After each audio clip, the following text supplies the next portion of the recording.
मेरे भाइयों एवं बहनों, आप सभी को नमस्कार। मैं किसी भी पॉलिटिकल पार्टी में इंटरेस्ट नहीं रखता, लेकिन आजकल जो सिचुएशन चल रही है इसमें कंट्रोवर्सी हो रही है कि धर्मेंद्र प्रधान को इस्तीफा देना चाहिए कि नहीं देना चाहिए। इसमें एक चीज़ जो मैं समझ रहा हूँ और कुछ लोगों के ओपिनियन भी हैं कि अगर कोई गलती करता है तो उसको उससे उससे उससे इस्तीफ़ा लेना चाहिए या उसको जॉब छोड़नी चाहिए, उसको जॉब से निकालनी चाहिए। जैसा कि कुछ लोग कह रहे हैं कि Dharmendra Pradhan as a manager है और उसके अंडर में जो एम्प्लॉई हैं उन्होंने गलती करी है तो उनकी इस्तीफ़ा ज़रूरी है। लेकिन मैं अपनी ओपिनियन अगर मैं शेयर करूँ तो अगर किसी एम्प्लॉय से गलती हो गई, उससे हमने रेजिग्नेशन ले लिया, उसने रेजिग्नेशन दे दिया, दैट्स ओके।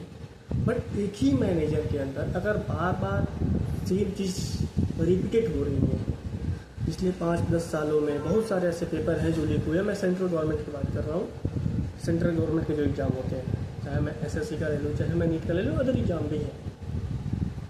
तो अगर एक मिनिस्ट्री के अंदर सेम चीज़ें बार बार हो रही है तो वहाँ पे अगर हम किसी एम्प्लॉय को न दोषी ठहरा के हम मैनेजर को दोषी ठहरा सकते हैं। जस्ट लाइक धर्मेंद्र प्रधान शिक्षा मंत्री हैं और इनके अंडर में रहते हुए इतनी सारे पेपर लीक हो रहे हैं, बच्चे सुसाइड कर रहे हैं, इसकी अकाउंटेबिलिटी कौन लेगा?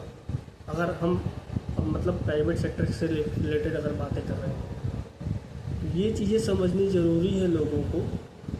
और जिस तरीके से जंतर मंतर से सोनम वांगचुक जी को उठा लिया जाता है, ये कह के कि ये हाई कोर्ट का ऑर्डर है कि सबको जीने का अधिकार है। भाई अगर सबको जीने का अधिकार है तो डॉक्टर वहाँ पे भी जा सकते थे, वहाँ पे भी उनकी ट्रीटमेंट हो सकती थी, डॉक्टरों की टीम वहाँ रह सकती थी उनको अनशन पे रहते हुए। तो ये कतई सही नहीं है, ये डेमोक्रेसी को कुचला जा रहा है। और अभी तक मेरे पास वोटर आईडी कार्ड नहीं था, so I didn't vote any party, but